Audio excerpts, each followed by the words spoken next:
మీద పరాటా తిప్పుతూ సరిత ఏదో గొణుగుతోంది, ఏదో లెక్కలు వేస్తూ ఉంది. చాలా మంది మధ్యతరగతి గృహిణుల ప్రపంచం ఎక్కువగా వంటగదిలోనే గడుస్తుంది. నెలవారీ ఖర్చులకు నిర్ణీత మొత్తం ఇస్తారు. దాంతో వంటగది ఖర్చులని భరించాలి. ఏదో విధంగా కొంత డబ్బు ఆదా చేసిన తర్వాత ఆమె తన ఫోన్ను రీఛార్జ్ చేయడానికి కొంత మొత్తం మిగుల్చుకుంది. స్నేహితులతో చిన్న మీటింగ్ అరేంజ్ చేసింది. ఓటీటీ సబ్స్క్రిప్షన్ కోసం సైన్ అప్ ప్రోగ్రాం పెట్టుకున్నారు. అయితే గత ఏడాది కాలంగా సరిత బడ్జెట్ మొత్తం గందరగోళంగా మారిపోయింది. అవసరాలు బారెడు, చేతిలో డబ్బు మూరెడు అన్నట్టుగా మారిపోయింది పరిస్థితి.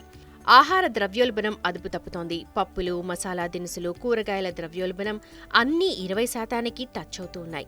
ఈ ద్రవ్యోల్బణ పరిస్థితుల్లో తన కొడుకు వికాస్ని ట్యూషన్లో చేర్పించడం వల్ల సరిత ఆందోళన మరింత ఎక్కువైంది. ఆమె కిరాణా సామాన్లో డబ్బు ఆదా చేయాల్సొచ్చింది. ఫ్రెండ్స్తో చిన్న చిన్న సమావేశాలను ఆపేసి వికాస్ ట్యూషన్లకు వెళ్లేలా చేస్తోంది. ఎందుకంటే అతను ఈ ఏడాది బోర్డు పరీక్షలకు హాజరవుతున్నాడు. వంటగది ఖర్చులు తక్కువగా ఉంటాయన్న గ్యారంటీ సరితకు అవసరం. దీనివల్ల కొంత డబ్బు ఆదా అవుతుంది. భారత బ్రాండ్ పేరుతో పిండి, పప్పులు, బియ్యం విక్రయించే పథకాన్ని ప్రభుత్వం స్టార్ట్ చేసింది. ఆహార ద్రవ్యోల్బణాన్ని నియంత్రించే ప్రయత్నమైతే ఇదే. కానీ ఇదంతా కాలే పెనంపై వేడి నీళ్లు చల్లడమే అన్నట్టు ఉంటుంది.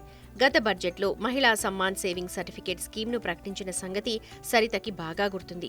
ఈ 2 ఏళ్ల పెట్టుబడి పథకంలో 7.5% వడ్డీ వస్తోంది. ఈ పథకంలో తాను ఒక్క పైసా కూడా జమ చేయలేకపోయానని సరిత బాధపడింది.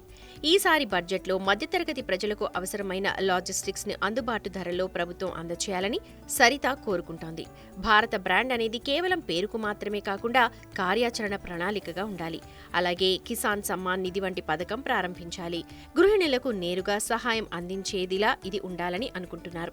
వీరి చిన్న చిన్న కోరికలను నెరవేర్చుకోవడానికి జన్ ధన్ ఖాతాలను ఇప్పటికే తెరిచారు.